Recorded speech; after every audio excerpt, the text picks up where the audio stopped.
Hello everyone and welcome back to my channel. So today I will be doing my January favourites, my makeup favourites, and I have about 8 products to show you. So yeah, I just wanted to show you the products that I've been reaching for a lot and using a lot this month.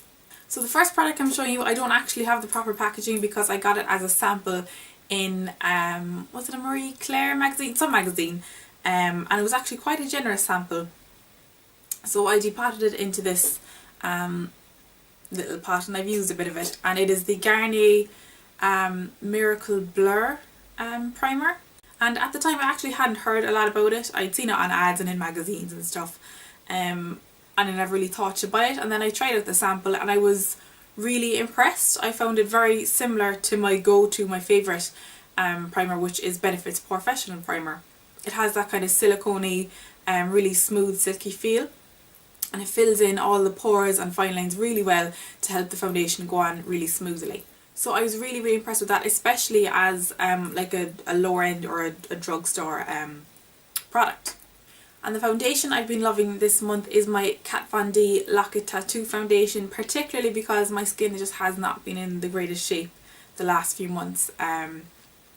So yeah, I just like to reach for a full coverage foundation just to help cover all my blemishes and scarring up in one go without sitting there for ages concealing and then blending out and using a different foundation and going over with concealer. So it's just a lot of times it's easier to just reach for a very full coverage foundation, especially if I'm going to be on camera or if I'm going to work or something. So I've been loving that, and this is in M52 I believe. It's a little bit light for me, but it works just fine, especially in daylight. I also love that it is a matte finish because I do have oily skin, so that helps a lot to keep my skin matter for longer. The only thing that I will say about this is I find that it does need a primer, because I find that if I don't use a primer it sinks into my fine lines and things, which isn't a problem that I generally have with foundations. So I was surprised when this did happen with this foundation, but I mean I just use a primer and I've been using my Garnier one with it. The concealer that I've been loving to use to go along with that foundation is the Bourjois Healthy Mix. This is in number 53. So it's lighter again than the foundation, and I like to use it under the eyes and to kind of do the whole pulling it down onto the cheekbone and highlighting that whole area. Coverage wise it's not amazing, it's fine and it's nice and smooth, and it's a good concealer for under eyes if you don't have really dark circles. So just generally it's not one that I tend to reach for a lot with other foundations, but if I am wearing a full coverage base, then this is fine just to go over the top and to highlight the under eye and cheekbone area.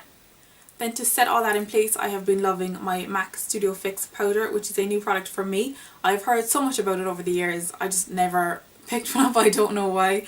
I just had other powders that I wanted to kind of get through and stuff. But I finally decided to pick it up and give it a try, so I have mine in NC30. The light's probably just washing it out a lot there. And yeah, I've been really enjoying it to set everything in and just give a little bit more coverage if I need it. And what I've been loving to apply that with is the Real Techniques powder brush, which is a very big, fluffy, synthetic and fairly dense, not too dense, I mean, but there is a lot of hair there just because it is so big. But it's just a really nice brush for setting all over, rather than if you just want to set down the T-zone and stuff.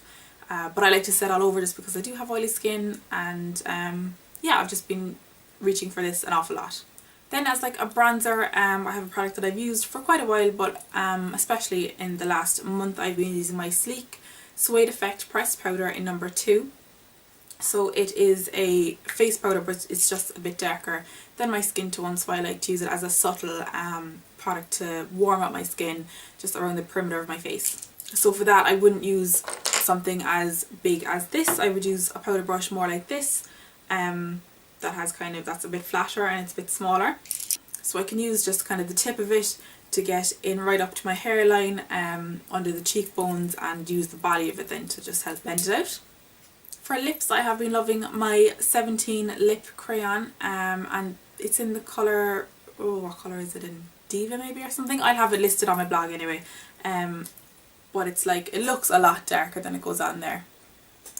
I'll just swatch it for you there. So it's just a nice bright pink kind of a colour, but it's sheer enough. It is buildable though.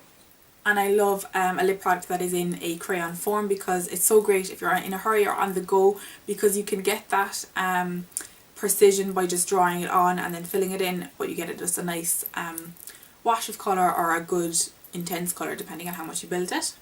I've just been really reaching for this a lot the past month. For my eyes, I found I couldn't pick out a specific palette or a few shades that I have been reaching for a lot this month. But I did pick out my e.l.f. Mineral Eyeshadow Primer, which I've used in a fair few tutorials as well.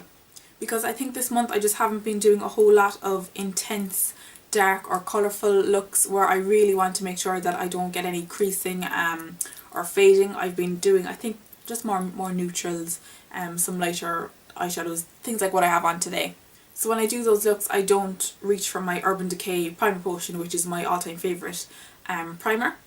I save that for the times that I do really want to prevent creasing, but for the other times on a day-to-day basis I use my e.l.f. Mineral Eyeshadow Primer. I did this in a battle of the brands of this against the Benefit Stay Don't Stray. Yeah, it was against the Benefit one, and this definitely really came out on top, so I was really impressed with this, especially for the price. So even though I have oily lids, I'm comfortable reaching for this on a day-to-day basis with lighter and neutral colours. And then my final product is a brow product, or I guess kind of brow products, because it's a kit. It's the 17 Brows That Brow Kit, and it's the 17 brand, so you get it in Boots. I got it when I was shopping online on Boots. I think it's part of a deal or free with some 17 products, but this is what it looks like. It comes with a nice sized mirror there, and then you get a pencil here, a little mini brow pencil, a little brush, a wax, a powder to fill in your brows, and a shimmery highlight.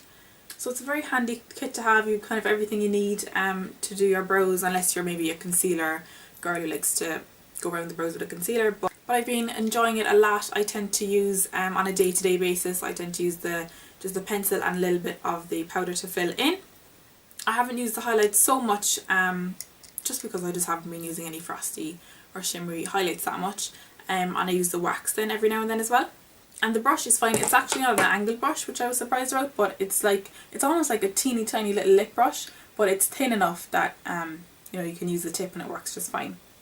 I guess they were thinking of using the highlight as well. So I have been using that a fair bit the past month. So those are the products that I have been reaching for and using an awful lot during this month. I hope you enjoyed them. I hope you liked the products, and maybe you've seen a couple of things that you want to try. If you're interested in seeing a list of the products that I mentioned, it will be on my blog, and that post will be linked in the description box down below. So if you did enjoy, don't forget to give a thumbs up by clicking the like button that's down below. That helps me know that you like these kind of videos, or that you liked this specific video. Please also leave any comments down below with any of your thoughts on the products, if you liked any of the products, if you have any of the products, what you think. You can also leave any requests for any videos you'd like me to do in the future.